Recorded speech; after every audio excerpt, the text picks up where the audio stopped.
Bonjour à tous, vidéo sur Fidias Prop Firm. Et je vous explique pourquoi je suis passé sur cette Prop Firm. Mais avant, je vais rappeler les disclaimers habituels. Je ne suis pas conseiller financier, je ne suis pas conseiller en investissement et je ne suis pas non plus conseiller sur les marchés financiers, sur la bourse, et je ne suis un trader particulier qui fait partager ses expériences diverses et variées sur les marchés. Voilà, alors ce qu'on va voir, c'est je vais vous faire un petit comparatif entre Fidias et puis une propre firme sur laquelle je suis depuis un moment qui s'appelle Apex. Alors on va comparer les deux et puis après je vous donnerai vraiment ce qui fait la différence entre les deux et pourquoi j'ai décidé de conserver bien sûr Apex, mais d'aller sur Fidias. Alors j'ai fait un petit tableau récapitulatif et puis après ensuite je vous montrerai aussi l'interface utilisateur du site que vous voyez sous les yeux. Site par ailleurs que vous pouvez trouver en anglais, en français, en espagnol, donc c'est déjà un avantage sur pas mal de firmes. Donc allons-y pour le comparatif, on va dire, sur l'aspect purement technique. Donc là, vous avez Apex, Fidias, donc Apex sur cette colonne-là et Fidias. Donc je vais agrandir au fur et à mesure pour pas que pour que vous puissiez suivre vraiment en temps réel. Donc la première chose, c'est que si on regarde l'entreprise, où est-ce qu'elle a été créée, où est-ce qu'elle est gérée, bon, évidemment, Apex, c'est une société américaine, et le gros point fort de Fidias, c'est que c'est une entreprise qui a été créée et gérée par des Français, et l'entreprise a été immatriculée à Gibraltar, puisqu'on sait bien qu'en France, malheureusement, c'est pas possible de pouvoir immatriculer ce genre d'entreprise. Alors, ça a un autre avantage que je voulais souligner, c'est qu'il y a un support qui est en français. Et pour avoir expérimenté, puisque je viens de m'inscrire sur la compagnie, eh bien, un support super réactif, et en particulier même le week-end. Alors évidemment, je pense qu'il faut pas en abuser, mais si je vous relate ma propre expérience, eh bien, c'est que j'ai eu des réponses vraiment hyper rapides. Et toutes les questions que j'ai posées, bah, j'ai eu des réponses rapidement, et j'avais des petits soucis de connexion sur Countower. Et finalement, ça s'est très bien passé. Voilà. Donc, merci à eux pour ce support digne de ce nom. Alors, sur la partie vraiment compte, ce que j'ai fait, c'est que, évidemment, il y a plusieurs comptes chez Fidias comme sur Apex, mais on va partir sur la base des comptes à 50K. Donc, en évaluation, généralement, sur Apex, on a souvent des remises de moins 80%, donc ça fait en gros 32 dollars. En compte financé, on est soit 85 dollars ou 140 dollars si on est en one fee, c'est-à-dire enfin one full time, en paiement une seule fois. Filias, c'est 49 euros sans promo. C'est vraiment le prix voilà, de base, je dirais. Alors ça reste très compétitif. Et puis en compte financé, bien soit c'est 79 mensuels, soit c'est 159 fois 159 euros une fois, bien sûr. Le recette, si vous cramez un compte dans votre évaluation chez Apex, voilà, c'est 80. Chez Fidia, c'est un peu moins cher. Ensuite, en nombre de comptes max, ben, en évaluation, c'est en illimité. En financé, c'est 20 et c'est la même chose chez Filias. Les comptes live, oui, au bout d'un certain temps, c'est aussi bien sur les deux profirmes d'ailleurs. Alors, les objectifs, ils sont un petit peu différents. 3000 sur Apex, 4000 chez Fidias et en financier, moi j'ai mis le seuil mini puisque c'est le seuil qu'il faut au moins atteindre pour pouvoir faire un retrait. Et sur Fidia, c'est la même chose. Le drawdown, alors ça c'est intéressant. Le drawdown, on est vraiment dans les mêmes valeurs, 2500. On va dire qu'il n'y a pas vraiment de daily loss comme sur d'autres prom firms sur Apex, mais en fait on a un daily loss qui correspond en fait à votre marge, et cette marge est calculée sur votre equity trade ouvert. Donc ça, j'ai fait une vidéo exprès pour expliquer ce que c'était que le drawdown suiveur, mais en gros, c'est à partir du drawdown suiveur qu'on a en fait nos daily loss à respecter. Sur Fidias, il n'y a pas de daily loss vraiment limite. Le daily loss, en fait, il correspond à votre drawdown max. Et le drawdown max, en l'occurrence, il est de 2500. Et là, la grosse différence, bien sûr, c'est sur le type de drawdown. Donc là, sur Apex et sur d'autres firmes futures, on a un drawdown suiveur. Et Filias, ils ne sont pas nombreux en termes de compagnie à proposer ça, c'est qu'on a un drawdown qui est en end of day, ça veut dire calculé à la fin de la journée. C'est-à-dire que dans la journée, bah, vous pouvez faire des moins, vous pouvez faire des plus, mais ça ne va pas vous impacter votre marge, vous allez toujours conserver vos 2500.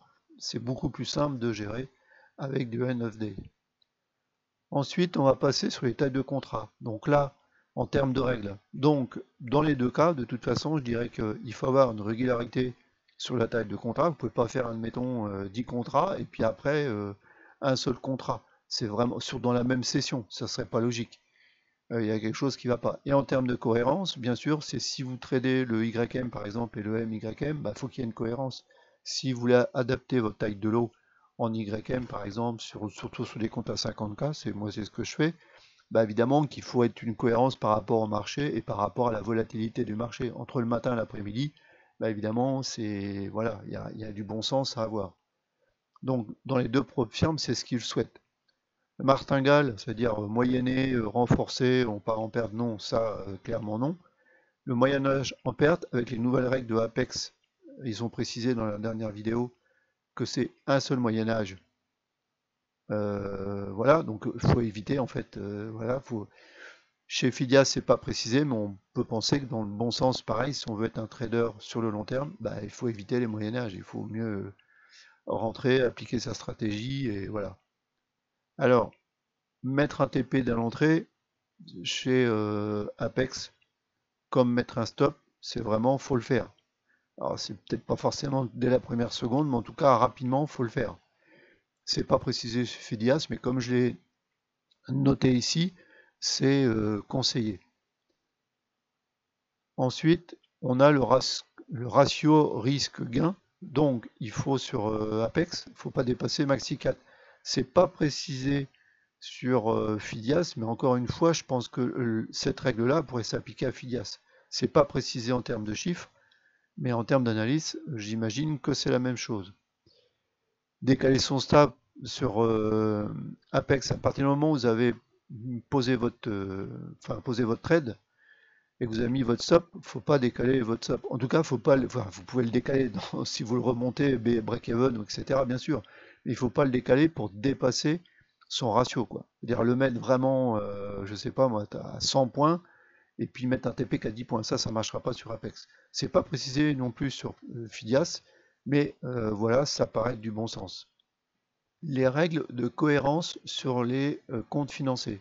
Donc dans les deux cas, la règle de cohérence, c'est 30%. Vous ne pouvez pas avoir sur une journée, enfin la meilleure journée ne peut pas être supérieure à 30% de l'ensemble des gains que vous vouliez, des gains que vous avez fait par exemple sur une période donnée, donc ça peut être 15 jours ou un mois. Ensuite, faire des longs et des courts en même temps, non, ça c'est pas possible. Trading pendant les annonces, donc là, pendant, oui. Oui, sur Apex, que ce soit en compte Eval ou en compte financé. Et chez Fidias, c'est oui, on peut trader, sauf sur les grosses annonces économiques 3 étoiles. Et donc, il faut vraiment pas rentrer 1 ou 2 minutes avant et après. Et ces annonces économiques, ben, ce sont les NFP, les CPI, les PPI et les FOMC et le PMI non manufacturier de l'USM. Voilà ces 4 restrictions qu'il y a au niveau de Fidias. Mais ça, tout trader qui trade depuis plusieurs mois, ou années évidemment, bien sûr, ben, on fait attention déjà à ça. Mais c'est bien de le rappeler parce que c'est vraiment une règle chez Fidias, une règle de toute façon qu'on respecte la plupart du temps. Alors, est-ce qu'on peut faire du trading de news, on va dire agressif? Non. On ne peut pas profiter par exemple d'une grosse annonce à 14h30 et de rentrer un coup à la vente, un coup au long, par exemple sur 2 comptes différents pour pouvoir faire exploser le compte dans le bon sens du terme ou dans le mauvais sens d'ailleurs. Donc ça, c'est évidemment, c'est banni, c'est interdit. Les IA et les algos de haute fréquence, évidemment, ça c'est interdit. Après, en termes de, on va passer sur la partie retrait, le nombre de jours de retrait pour un retrait. Donc c'est minimum 10 jours sur Apex. Bon, là, j'ai dû faire une erreur de mon tableau, c'est pas 7 ici. C'est 10 sur les 3 premiers mois. Ensuite, il n'y a pas de restriction. C'est-à-dire on n'a pas besoin d'attendre 10 jours une fois qu'on a passé les 3 premiers mois de retrait. Le sol minimum, je l'ai dit tout à l'heure, en gros c'est 50, enfin non, je l'ai pas dit, c'est 52 600 dans les deux cas. Donc à partir de 52 600, vous pourriez commencer à retirer, mais il y a quand même un minimum, donc qui est de 500. Donc de toute façon, en gros, il faut faire 53 100 chez Apex. Et là, bien sûr, il faut faire 53 600 pour pouvoir retirer. Les retraits max chez Apex, on peut faire 2 fois 2000 les 3 premiers mois. Chez Fidias, c'est 2000 par mois. Les demandes de retrait, ben, chez Apex, on peut le faire en début de mois, au milieu de mois. Chez Fidias, c'est du 20 au 25. Et les paiements, ben, c'est après, évidemment, la première période, après le 15 et en fin de mois, et juste après le 25 pour Fidias. Les règles d'inactivité, il n'y en a pas. Chez Fidias, c'est pas précisé, mais comme ils ont une vision vraiment service vis-à-vis du client, bah, il faut simplement leur demander et ils répondront, hein. Je veux dire, c'est pas plus compliqué que ça. Alors, sur le partage des bénéfices, chez Apex, on est 100%, c'est-à-dire que le trader prend 100% sur les premiers 25 000. Chez Fidias, c'est 80% sur les 3 premiers mois et c'est ensuite 90% dans les deux cas. Alors, au niveau des plateformes, bah, on a NinjaTrader. Ça, c'est OK sur Apex. Ça sera peut-être à venir sur Fidias au moment où j'enregistre la vidéo. Donc là, on est en mai 2024, donc fin mai. C'est pas encore le cas. Sur Apex, on a Tradoved, Sierra Chart sur Fidias, Countover. Alors, si vous allez sur le site de Apex, vous verrez que vous ne verrez pas Countover comme plateforme, mais par contre, on peut quand même la mettre avec un add-on qui coûte 30 $ par mois sur Countover pour pouvoir avoir Countover avec Apex. Dans les autres plateformes, on a Bookmap et MotiveWave pour Fidias. Je vais vous montrer en fait ce qu'il y a et sur les évolutions possibles. Bon, sur Apex, souvent les évolutions, ça concerne surtout en fait les remises, mais en tant que tel, il n'y a pas une relation forcément hyper privilégiée avec les traders. Voilà, vous faites votre boulot, vous tradez correctement, vous rentrez dans les règles, vous pouvez faire des retraits, c'est très bien. Fidias, ils ont vraiment une approche beaucoup plus de service, je dirais. Donc ça va un peu au-delà de la simple prop firm. Vous verrez qu'il y a quand même voilà, il y a un espace formation, il y a des choses intéressantes. Et puis surtout, là, je vous ai parlé du compte, donc je vais revenir, compte 50K qui s'appelle Fondamental. Il y en a un à 100 000 et vous avez des comptes swing. Donc c'est vrai aussi chez Apex, mais la grosse différence avec Fidias, c'est que vous pouvez avoir accès, enfin, on peut accéder à un moment donné à un compte master de 1 million.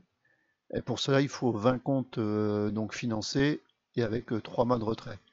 Mais eux, ils ont vraiment, ce que je disais à l'instant, une vision long terme, donc avec une offre sur mesure qui peut être possible selon le profil des traders. Eux, ce qu'ils veulent, c'est vraiment euh, construire un partenariat sur le long terme avec les traders. Ils veulent des vrais traders, ils veulent pas des joueurs de casino. Et la preuve, c'est que le broker, c'est Dorman, c'est quand même un courtier reconnu qui est régulé en plus. Voilà un petit peu ce qu'il fallait dire pour comparer, on va dire, les deux propres firmes. Alors je vais dézoomer de façon à ce qu'on voie à peu près tout. Voilà. Vous voyez qu'il y a des choses que j'ai mis en vert, des choses qui sont en orange. Donc pour moi, pourquoi je suis allé sur Fidias? Eh bien, pour les raisons qui sont en vert. Parce que c'est une boîte française avec des interlocuteurs français, avec une vision, je dirais, vraiment gagnant-gagnant et sur le long terme, moi ça me plaît bien. Et donc on a des échanges possibles, voilà, intéressants, et puis surtout facilités. Bon, on a 20 comptes, donc moi je peux appliquer ma stratégie que j'avais commencé à initier sur Apex, donc 20 comptes, et pas faire des grosses folies tous les mois, mais sur le long terme, bah, avoir en gérant le risque vraiment au plus serré, de dégager voilà, des gains intéressants. Le drawdown, moi, il m'intéresse parce qu'il est vraiment comme il fait partie vraiment le drawdown de Fidia sur les comptes à 50K de ce qu'il y a de mieux en termes de ratio entre l'objectif et le drawdown, c'est ce qu'il y a de mieux comme ratio. Et puis surtout, Pourquoi je veux aller sur Fidias? Parce que si on regarde, on a quand même beaucoup de choses un peu similaires, mais la grosse différence, c'est le FR, enfin le fait que ça soit français, et le drawdown qui est end of day. Ça, c'est vraiment un gros point important pour moi qui est fondamental parce qu'on sait bien qu'avec le drawdown suiveur, ben, j'ai fait une vidéo exprès sur le sujet. On sait qu'on crame beaucoup de comptes à cause de ça. Il faut d'abord comprendre comment ça fonctionne. Et même quand on sait comment ça fonctionne, ben, quand vous prenez un trade, il faut absolument que votre TP, vous le mettiez, je dirais, en automatique et pas clôturer au marché. Après, le cours il monte et puis vous attendez que ça redescende. Non, là vous perdez de la marge à chaque fois qu'on fait ça, donc c'est quand même compliqué à gérer le drawdown suiveur. Bon, ça se fait bien sûr, mais c'est plus compliqué.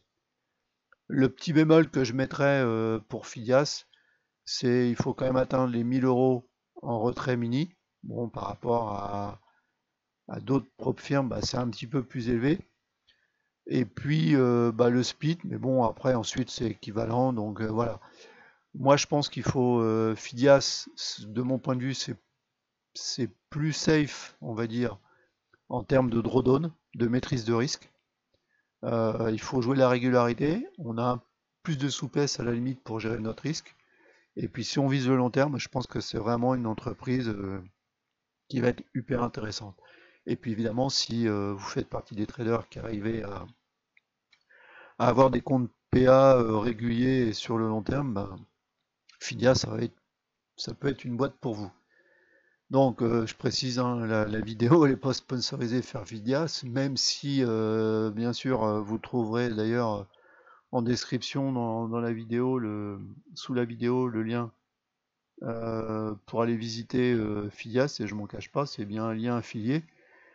Euh, et puis, si vous passez par ma lien, ben, ça permettra de faire vivre aussi la chaîne. Et puis surtout, en passant par mon lien, bah, vous aurez 10% de remise.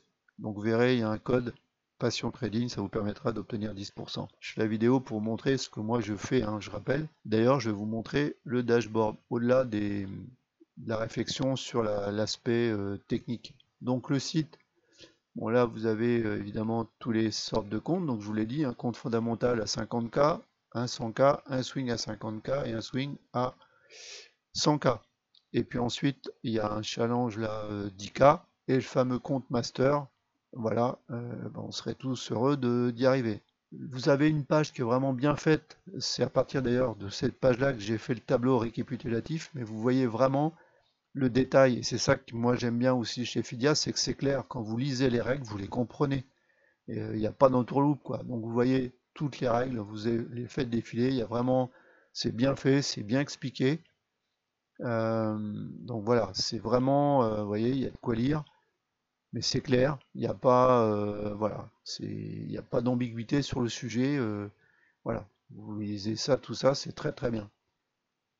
Ensuite, bah là, il y a le défi, mais ça, c'est que j'explique ce que c'est. Un pack et formation, donc ça, c'est intéressant. Ici, vous avez, quand vous cliquez là, vous allez avoir des informations sur Tirage Chart, Bookmap, Rhythmic, Countover. Je vais revenir dessus. Ensuite, vous avez un lexique pour trader, donc vous avez des PDF intéressants voilà, de formation, de culture générale sur trading, mais pas que. Vous voyez, il y a un lexique spécial propre firme, les étapes pour devenir trader, le volume profile, le market profile qui est expliqué, et le footprint. Bon, j'imagine que plus tard ils rajouteront des choses, mais c'est déjà très intéressant. Et puis, bah, vous avez une foire aux questions, bien sûr. Voilà, en plus des règles que vous voyez ici, bah, vous avez la foire aux questions. Donc là, vous avez vraiment, en fait, il faut lire les règles et puis après vous faites la fac et vous verrez que ça va reprendre en plus détaillé, bien sûr, le tableau que j'ai fait de synthèse. Et puis là, et ben là, boutique de trader, vous avez un certain nombre de choses pour Sierra Chart. Donc je vais revenir sur la page d'accueil. Voilà. Ensuite, le dashboard, bah, je vais vous montrer le dashboard, hein, j'ai rien à cacher. Voilà. J'ai vous avez voilà votre ça se présente voilà tout simplement. Vous avez le tableau de bord, les comptes, historique de paiement, les souscriptions, ce que vous faites, le profil, et puis bah là ça retourne sur la page générale.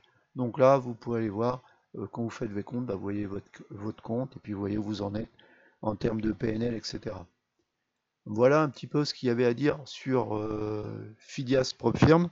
Si vous avez appris des choses et si ça vous intéresse, et si vous avez apprécié ces précisions sur Fidias, bah, merci de mettre un petit like et puis de vous abonner à la chaîne. Ça me permettra de m'encourager aussi à faire d'autres vidéos sur ces retours d'expérience. Et puis comme j'ai commencé sur Countower, il est fort probable bah, que je fasse des vidéos sur Countower, sur l'utilisation de Countower. Je découvre, pour l'instant j'ai déjà tradé voilà, avec. Euh, je suis évidemment pas un expert, mais je vous partagerai en tout cas bah, les premiers, les premiers pas sur Countower et puis plus tard lorsque j'aurai trouvé des choses intéressantes ou en tout cas à partager pour vous permettre de trader sur cette plateforme qui n'est pas forcément connue de beaucoup de traders qui ont démarré il y a déjà pas mal d'années, qui ont démarré sur par exemple MT4, MT5 ou sur NinjaTrader. Voilà, bah, n'oubliez pas de liker cette vidéo, puis vous retrouverez tous les renseignements de Fidias en lien sous la description. Merci à vous, à bientôt.